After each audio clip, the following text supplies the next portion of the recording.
Thank you, Jenny. Hello, everyone. My name is Won Yu. From my background, you can tell I'm currently in the United States. Otherwise, there will be such a sun over here. But I'm currently a marketing consultant working with Future Leaders Program Alumni Association. You know, at this point, you're probably wondering who is FLPAA, what exactly is FLP, what exactly is FLC, who is UTD, who is ECLA Foundation, how can I submit all my question? Don't worry, we got you. We are also past program alumni. That's why we're having this program meeting today to help you understand how can you position yourself best for the overall application process. And thank you, Wang, and also we welcome Bruno. Could you introduce yourself briefly? Oh, hi everyone. My name is Bruno Chavez. I'm currently a teaching assistant at the University of Texas, and I'm helping the FLP team organize everything. If you got an email, it's probably from me, just helping you reply with everyone. So I hope everyone enjoys the session, and that's about it for me. Okay, thank you, Bruno, and let's welcome Tanya. Hi everyone, my name is Tanya Hayden. I'm the program manager for the Center for Global Business, which partners with the ECLOT Foundation to put on the Future Leaders Program and Future Leaders Camp. Okay, thank you, Tanya. So let's begin. Let's briefly. So we're gonna start from the what is FLP and what is FLC. So here's the overview of the program. The program is endowed by the ECLOT Foundation, which is based in Dallas, and the whole progress, including the pre-program, which is the current progress, the registration, we're going to have interview, and then the technology setup, such as the email and your account in the UT Dallas. And then we're going to have a Future Leaders program, which is an online program for 2 weeks. And this year, it will start from the June 29th to July 11th. And the courses including the international business communications, global business essentials and trends, and we are also going to collaborate with the local UTD students with the social impact plan. And then after the online program, we're going to have a future leaders camp, which will held in the local in Texas. So we're going to visit several companies, and we're going to have cultural activities such as watching movies or having barbecue with the locals, and also go to see the baseball game. And that will start from the July 15th to July 29th. And after the program, you are going to join our alumni association to have some engagement in this social society, and also having some contribution to your community. And that will begin after July and extend for a year. So here is our program's organizers. So we'll start from the Professor Hubert Zadorek, and here's Tanya and Bruno, and they are responsible for the UTD and they are from the UTD Center of Global Business, and so as the ECLAT Foundation, which will include Anjane and Mr. Semyon, Ms. Linda Xu, and also Mr. Eric, and they're going to help us in the local program.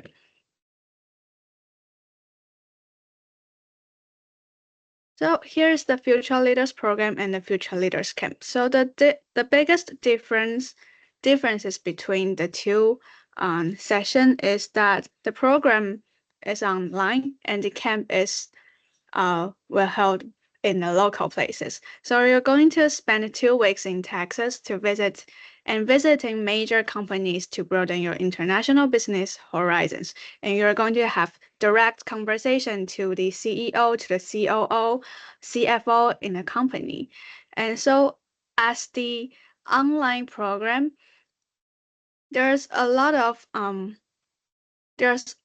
outstanding faculties that will teach us a lot of different domain knowledge, and you will spend 2 weeks on the online program for the international business, communication, strengths finder test, and you're going to build your own brand.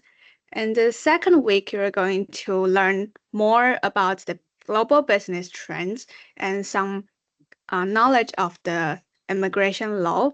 And you're going to have the social impact plan and to address the SDGs. And here are some reviews of our previous program. So for 2023 and 2024, we visit the Alter Global, which is an human resources related company, and General Motors, BenQ, Frisco, City Hall, so that's the governance, and Fossil, which is in the fashion industry. And the cultural visits we had been to the Habitat for Humanity, the Sixth Floor Museum, National Soccer Hall of Fame. So we're going to watch some sport games, Crown Museum of Arts, and also we're going to visit the Austin City Hall, which will embrace the history and the culture.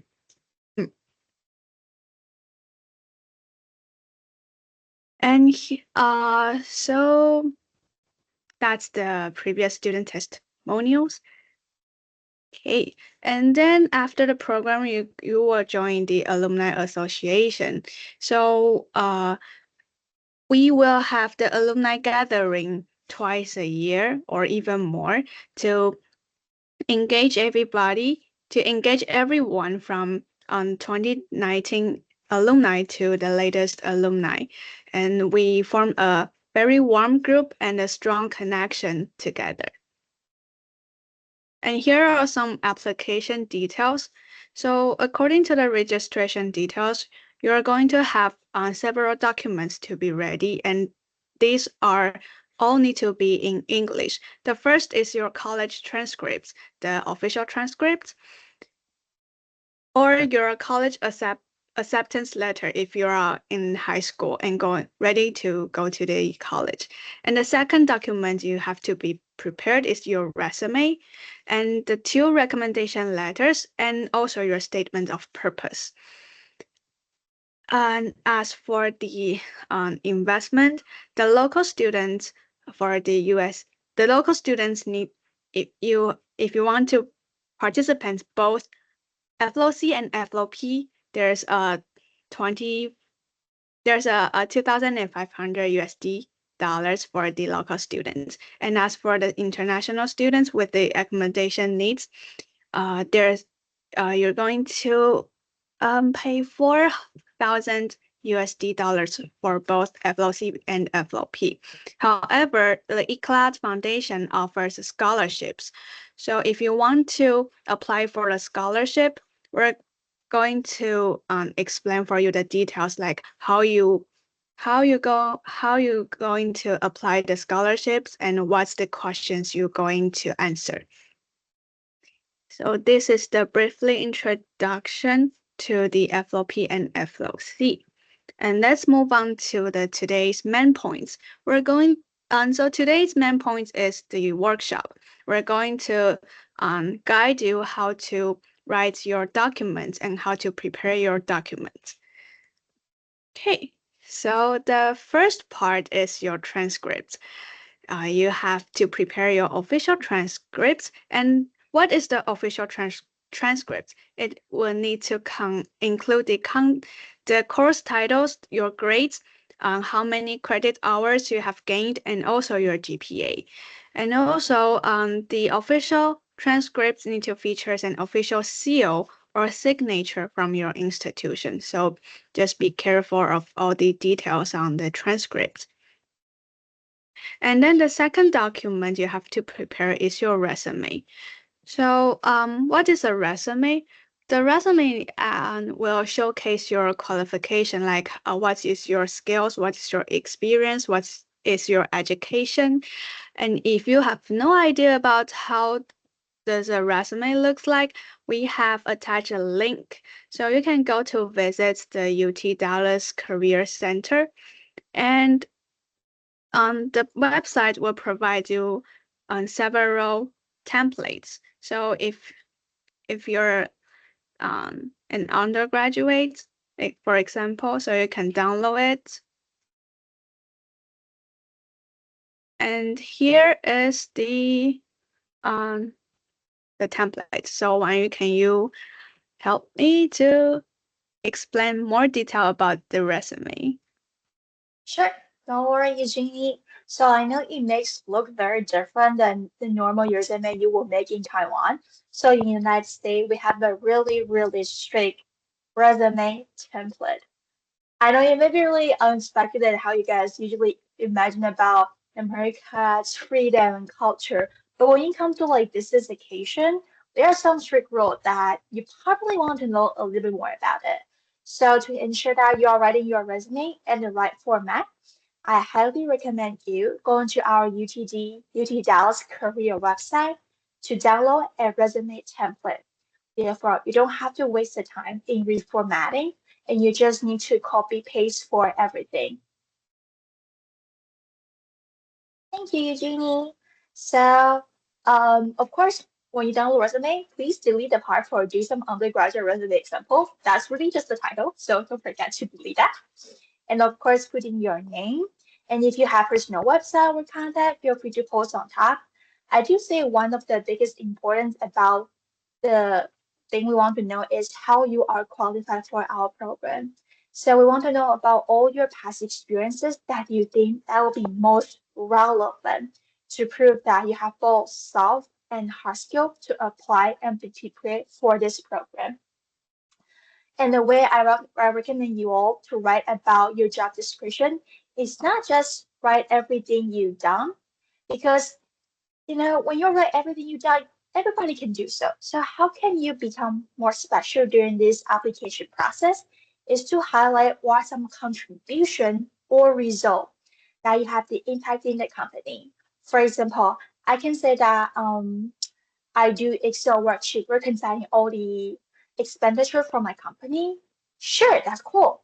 But what if I say that I use QuickBooks software system to help my company reconcile the expenditure to exceed a 50% accuracy and improve 20% of the efficiency. So still the same experiences, it's just the way I demonstrate it, help people understanding that I have the capability to not only just do my job well, but also perfect it to make me stand out for other folks. And then when you're writing your resume, trying to list out your experiences from the latest to latest. As you can see from the date, we usually start with the most recent experiences, then we expand to that down. And you can usually segment into the two part. So first is your past internship experiences. Second could be academic project that you do in your school. At this point, you'll be like, hey, what if I don't have these experiences? I strongly encourage you to think deeper about it because you're definitely some academic project you do in class that you can talk about. And that will be my brief explanation about the resume. And now we're coming back to Eugenie. Okay, thank you so much, Wan Yu. And let's go back to our slides.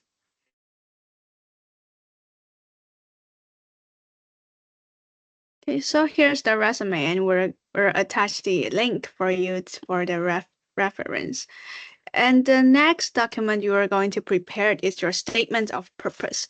So what is a statement of purpose? So the purpose of we're called an SOP, is that you have to explain your goals to clarify your academic and your career objectives.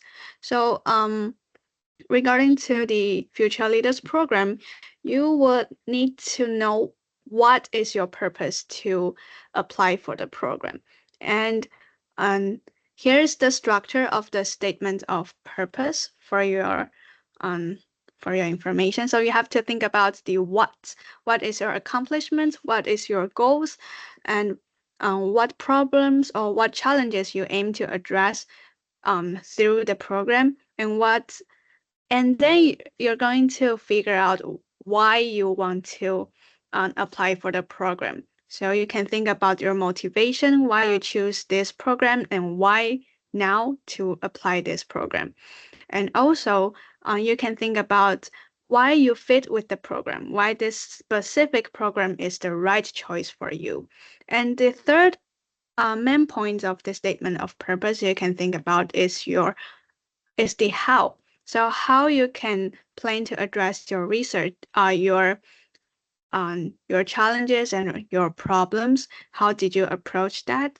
And also, what is the program benefit? How did the program will benefit your future? How you will leverage the program's resources? And the standard structure of the SOP of the statement of purpose will include the intro, the main body, and the conclusion.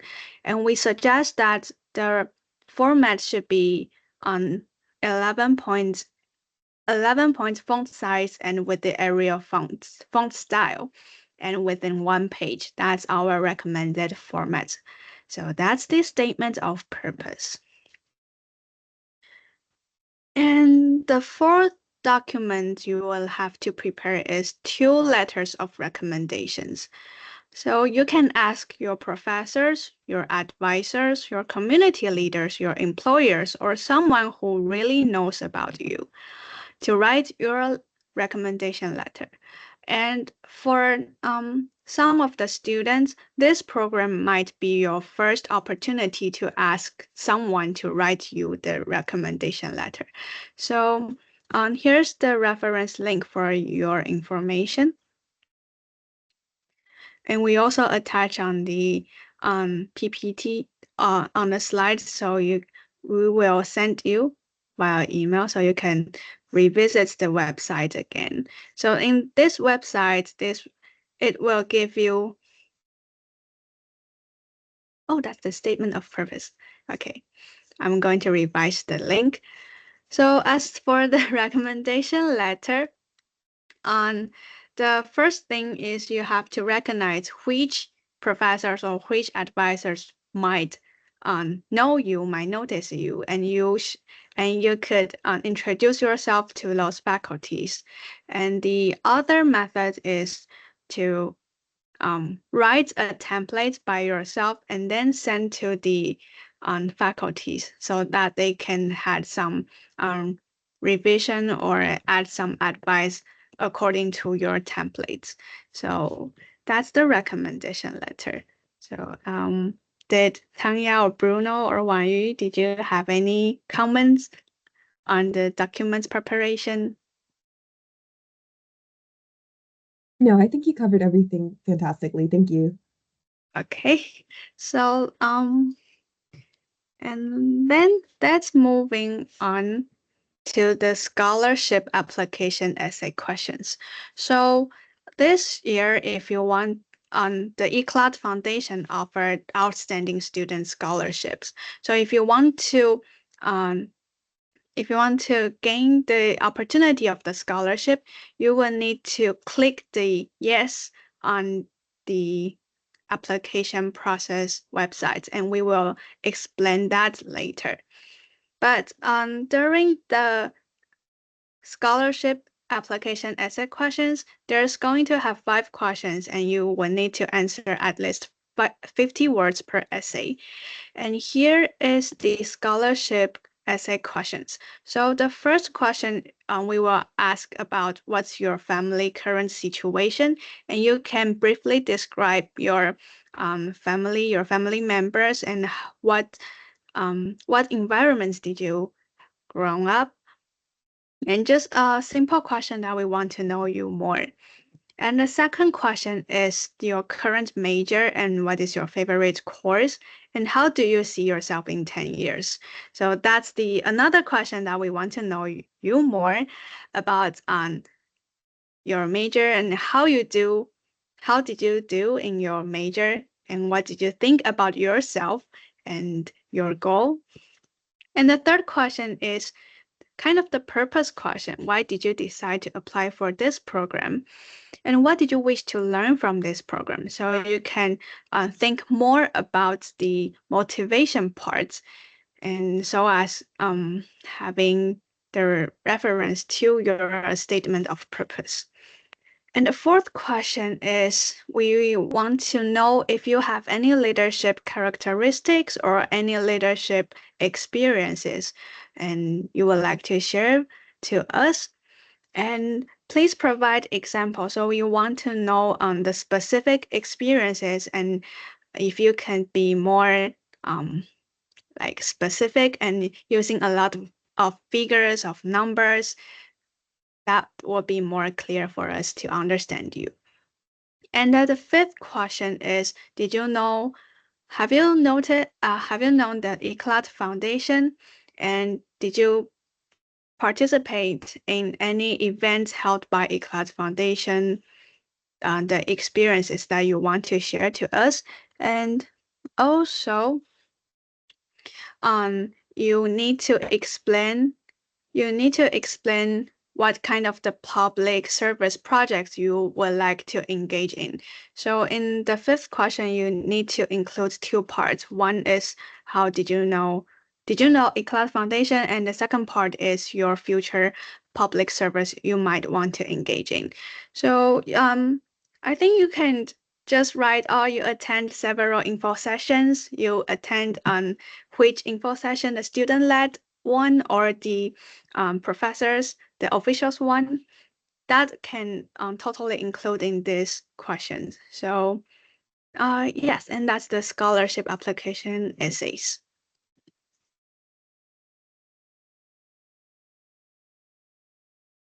And then let's move on to the application process demonstration. Wan Yu or Tanya, Thank you so much. Yes. could you, okay. Yes, of course. So I can talk about the application process. Let me go ahead and pull up that video. Okay, I'll stop sharing. Okay. So I'm going to share. And so I believe that this link has already been embedded inside of the PPT that you guys will be receiving. However, this is also on YouTube. So you would just have to type in UT Dallas Center for Global Business, and it would be this link here. So I'm going to just walk you briefly through the application process. As you are also submitting your own application, you can also watch this video. It's 34 minutes long. I'm not going to force you to sit here and listen to 34 minutes of me talking here. So I'm going to 2 times speed this and give you kind of the key highlights to be aware of. So I'm going to skip through here. The first thing you'll see is that opening page. It says that the application will close on April 10th. So please make sure you have all of your documentation ready so that when you go through this application, you can just quickly submit it and you're not going to run too close to the deadline. So I'm just going to skip ahead some. So the first thing it will ask you is your documentation. And let me make sure this is in the best quality. So you will have to check all of these boxes that you have all of your documentation in English. So these are those documents that we were just walking you through, your college transcript, your resume, your 2 letters of recommendation, and then your statement of purpose. So after that, we get into the about you. So this would be your full name, which will be included on your certificate. So once you complete this program, you will receive an official certificate. So make sure you put your full name there and then your preferred name. So I don't know if it's a little blurry on your screens. It's looking a little unclear on mine, but your preferred name would be either if you have an English name that you want to use, you can put that there. If your preferred name is your first name from your full name, go ahead and fill that there.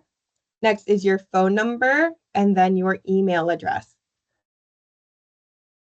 How did you hear about this program? So this can be anything. This can be, I heard from a friend, I heard from a flyer, and then your college information. So what is the name of your university, the address, the URL, country, what your degree and major is, and if you have a minor or a concentration.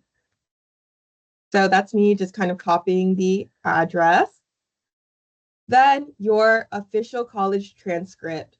So you would just drag and drop your official college transcript over here. This is me finding a transcript off of Google just to show you for example purposes. So just drag and drop.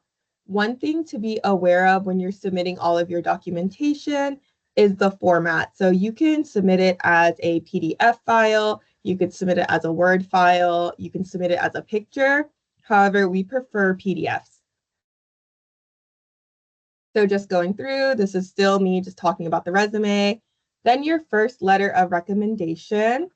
So here in the example, this is a letter of recommendation that I pulled off of Google as well, just for example purposes. So you would receive your letter of recommendation, 2 of them, and then just drag and drop, same thing, or upload. And then your statement of purpose. So I recommend that you follow the format that Eugenie and Wanyu talked about earlier in the presentation. So 11-point Arial, I'm pretty sure this is 12-point over here, but 11-point Arial, following the introduction, main body, and conclusion, and answering those questions. This here is lorem ipsum text, so that's why you see all of those red squiggles under it. This was just created for an example. Then moving forward, do you need to apply for a scholarship? So if you need to apply for a scholarship for this program, and it doesn't matter if it's for the first part, the virtual part, or the camp, please click yes. And then if you click yes, you would need to complete the FLP FLC scholarship application, which comes immediately after this application. Last is this UTD talent release form. Essentially, you would just be consenting to us taking pictures or videos during the time you're in the program and the camp, and then us being able to use those pictures or videos either on flyers, on social media, when talking about testimonies, anything. So you can either read it while watching this video, or you can read it when doing the application and then give your consent or not at that moment. And then you would just sign here. So here's the important part. So do you need to complete the scholarship application? If you need to complete the scholarship application, please, please, please click yes. Because if you click no and then hit that next button, it will take you to the end of the application and submit everything. So you will not have the chance to go back and then click yes. So please be conscious that if you need money, click yes. And then very much similar stuff. So your name, first and last name, your date of birth in the year, month, date format, your email, your phone number. So your country code for US and Canada is 1, your area code, and then your phone number here. When you watch this video, you'll see that occasionally there's going to be some mistakes. Like here, you would actually not need the dash. You're going to see it says no. And so just make sure that if that pops up, you're erasing dashes or whatever that might be invalidating that number. Then your passport number, your ID number. So if you have some kind of identification, driver's license, once again, your school information. And then we start getting into your parents' information. So their first and last name, parents' phone number, and then home phone number. If these are the same, just copy and paste it. If by any chance you don't have a parent or guardian, you can just put NA here and then just put zeros across the board here. Your mailing address. So you would just put in your street address, city, province, post, all of the basic information. And then here, the tuition required. So do you need a scholarship for just the virtual portion, the Future Leaders program? Do you need the scholarship for the Future Leaders camp? Or do you need it for both? So that is up to your discretion, whether you want to click 1, 2, or 1 and 2. And then we get into family members. So here, there are 6 family member slides. Some of you may not have 6 family members living in your immediate family. So what I recommend here is fill in who you do have. This is my fake family here, John Doe, my dad. Anything that has to do with a number, make sure that a number is in that line. So for example, age, I put 66, and then monthly income, I put, I believe just, 5,000. So make sure that there are numbers in the slide. You're going to see a kickback because there can be no extra symbols. It just needs to be numbers. Same thing here. I make up my mom. I think her name was like Jenny Doe or something like that. Same situation.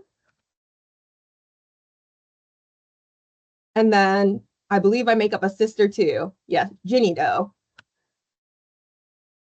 So that's the end of my fake family.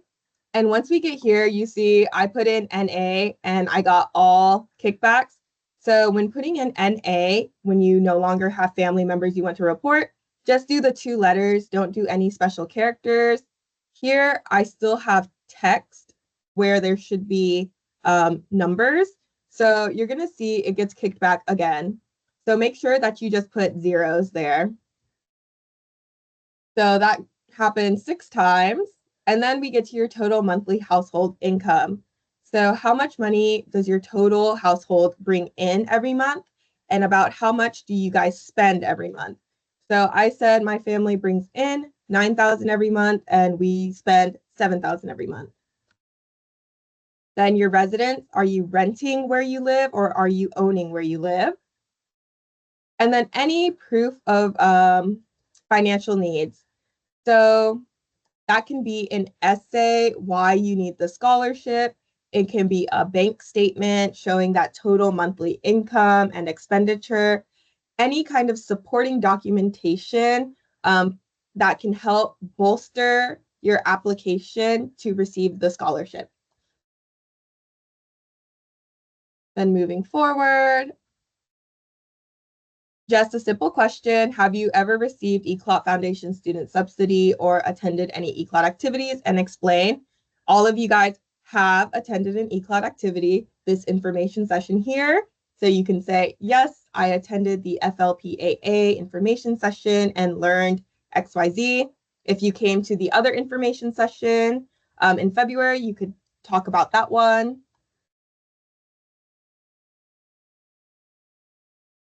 And then if someone recommended this program to you, put their name. So at that time, I said no one recommended it, so NA. Now we go into your application essays. So what I did is I just had all of my fake essays on a document ready to copy and paste over. So this first one, I had my essay written here. Obviously, this is not a real one, but then I copy and just paste it on over here. Same thing with all of the other essays.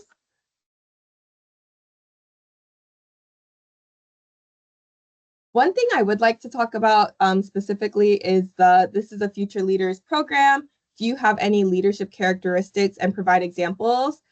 I recommend something called the STAR method when answering this question. STAR being the situation, the task, the action, and the result. So I have XYZ leadership skills demonstrated through, and then your specific example. My situation was I was a volunteer at XYZ food shelter. My task was I needed to control the crowd of people coming in through public speaking, something like that. What was the action you took? I got on the podium and explained this. I did that. And what was the result of that action? So everyone safely got their food, XYZ thing. So that's just something I recommend, particularly for this answer, just to framework it and make it easier to answer for yourself when providing examples.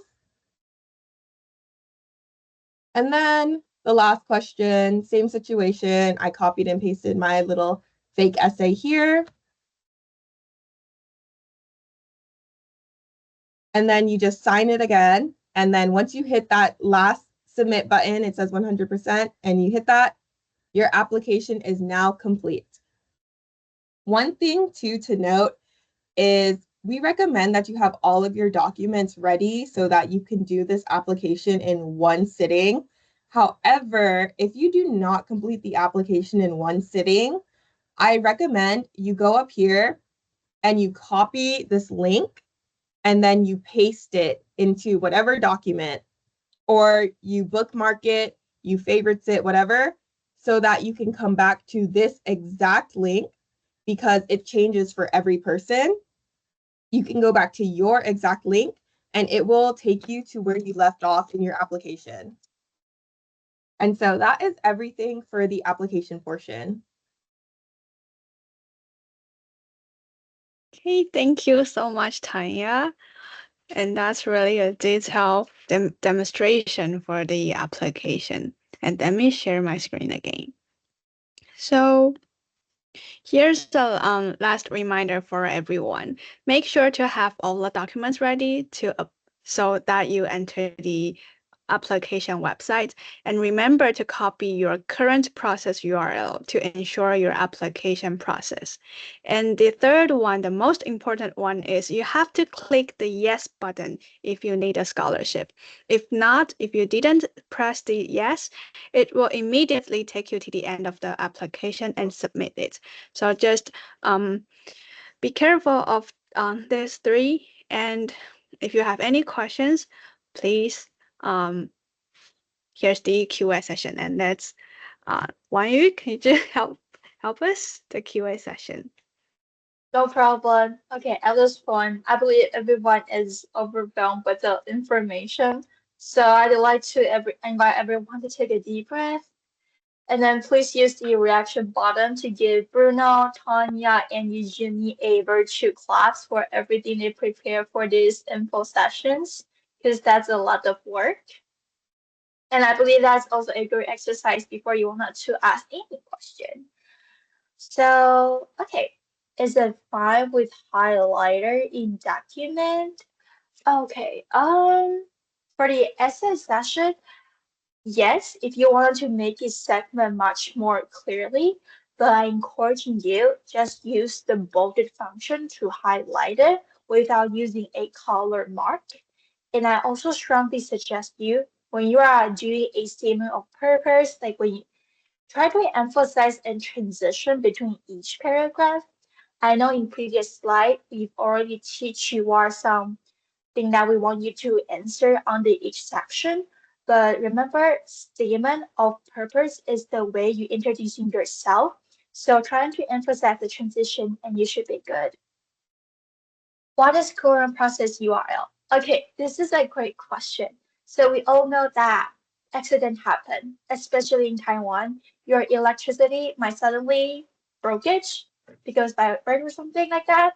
So what if you're in the middle of the application process? How can you like restore everything? Because if you like re-click the application link again, it will go to a new brand new application form.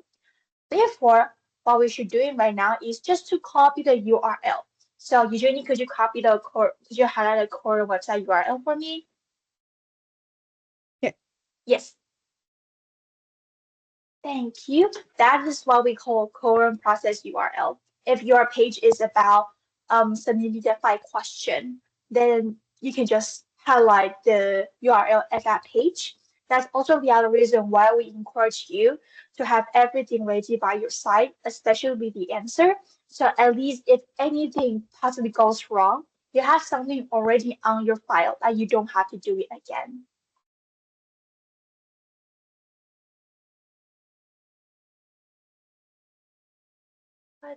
What? Oh, okay. This is the really interesting question. So, as we all know, our program is called Future Leaders Program.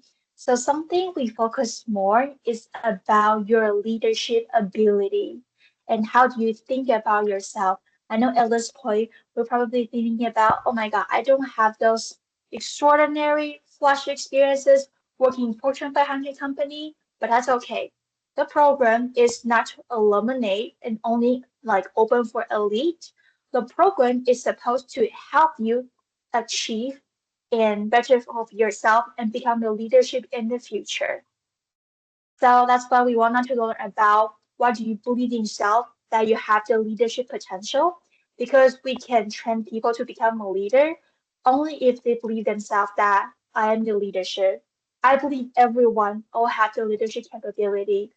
So I just encourage you to ask your friend, your family, or your faculty what are some good characteristics that you have that you can show, highlight during any application process. It's really about how you think. It's okay for not having a flashy experiences.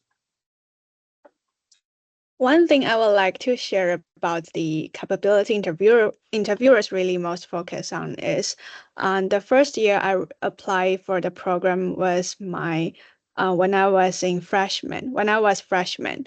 So at that time I didn't have I have few leadership experiences, but just a few. It happens in my high school or junior high school. So in the application form, I write about the experience of the role of taking care of the classroom and also taking care of the environment. In Chinese, we said that's 卫生股长. So I am responsible for that role for 6 years from my junior high to my high school. So I write about the experience, how I apply for that role every year and how I achieve the teacher's goal and how I maintain the environment clean and how I maintain everybody's healthcare because during our high school we confronted the COVID-19 and that's the big problem during in the campus. So that's what I wrote in my application form, and I think that's a maybe can trigger your thoughts. And we also welcome a lot of everyone to ask any questions.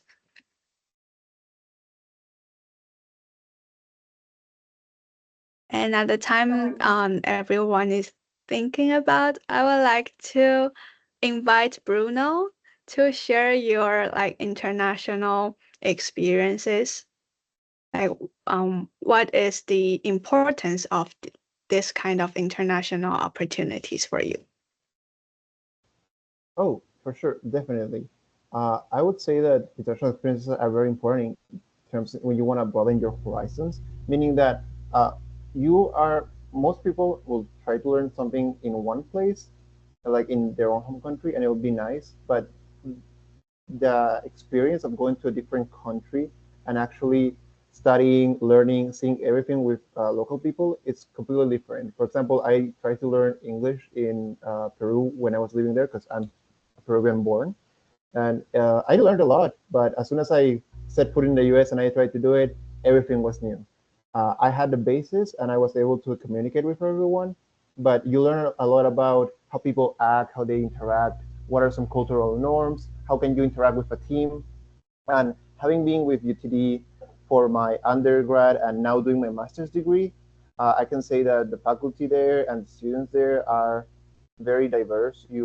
There's a lot of people that you will be able to learn, and also with the people in Texas. People in Texas is very, very. You will not only see like people from Texas, you'll see people from all over the world. So I would say having international experiences are great, and if you get to have them in Texas, that's also great.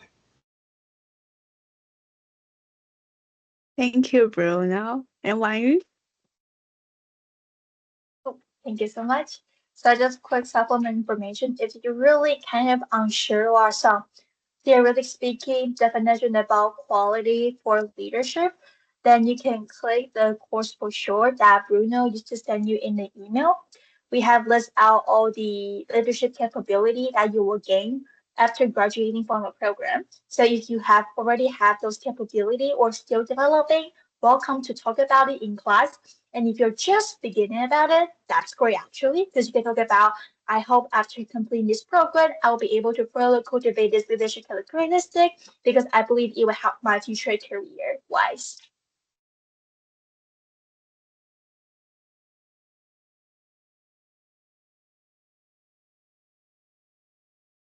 And if you are afraid of the English like vocabularies or you're afraid to speak of English, the Mandarin is also acceptable. So you can just type Chinese Mandarin on the Slido or on the chat box is also okay for us. Or you want to turn on your camera on or turn on your microphone, just directly ask us. That's also welcome.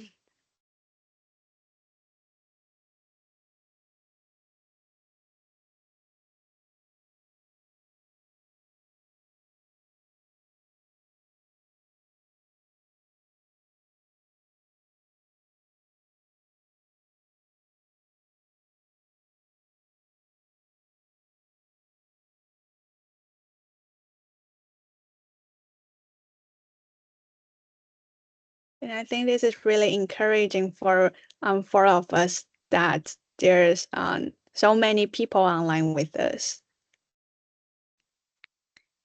Okay, Wan Yu. Okay, thank you, Yuji. This is actually a really, really fun question to answer. So, how to deal with the jet lag issue during the online program? Uh, First of all, don't worry about it. We understand that will happen. So, I believe in Taiwan, the program usually is like 2 sessions per day during that 1 week. I believe for Taiwan, it's morning from 8 to 8. 9. 8 to 8 9, to okay. 10. Oh, 8 to 10, sorry for that. And then for 2 the night, hours. it will be 2 hours, okay. Also 8 to 10. Oh, 8 to 10. Gotcha, gotcha. So for night, you don't have like jet lag issue, but for morning, you're probably feeling a little bit sleepy. So I encourage you to wake up at 7 o'clock, treat yourself well with a coffee and breakfast. I know Taiwan is so convenient how you can almost get a breakfast everywhere. And then for the first 2 days, you probably will be like struggling through it. But I do say one thing I strongly encourage everyone to do is to ask questions during the session. You will feel nervous, and then it actually will excite you, motivate you to stay awake during the session. And also, you can ask this question again when you are doing the classes to any professional network that you're going to connect with them, because they also experience about dealing with the jet lag issue. Hey, is it difficult to apply for the scholarship? Normally, how much can a person get? So I do say these usually vary based on case by case. I do know like $4,000, including online session and in-person visit, might sound daunting at first, but so that's why we strongly encourage you to apply for the scholarship. You might be surprising by the disbursement rate that you all will have to receive. For my situation, since I only have online class because it was COVID, I received $500 at that time, which I greatly appreciate for the opportunity. Hey, what do you value the most during the activity? I guess I will turn this back to Eugenie because she actually was the TA for the recent Broader program, so I believe she has a lot to share about how it's feeling like being a TA and a student. Okay, thank you. And before that, I would like to invite Tanya to answer the scholarship question. Yes. So in terms of difficulty for applying to the scholarship, it's very much like that video I just shared. So there's nothing additional to apply for the scholarship outside of that application in the video. So that is the 5 essay questions and then like your basic information, your family information. In terms of normally how much can a person get, Wan Yu was on the dot when she said it varies case by case. However, it ranges then from either no scholarship all the way to a full ride scholarship, so the entire 4,000 or none, or you can get increments between that. So you might get 1,000 to cover the Future Leaders program part. You could get the 3,000 just to cover the Future Leaders camp part. It really is dependent on your financial situation and then the answers that you provide in your scholarship application. Thank you, Tanya. And as for my personal experience, the time I participate two years in the Future Leaders program. The first year is 2022.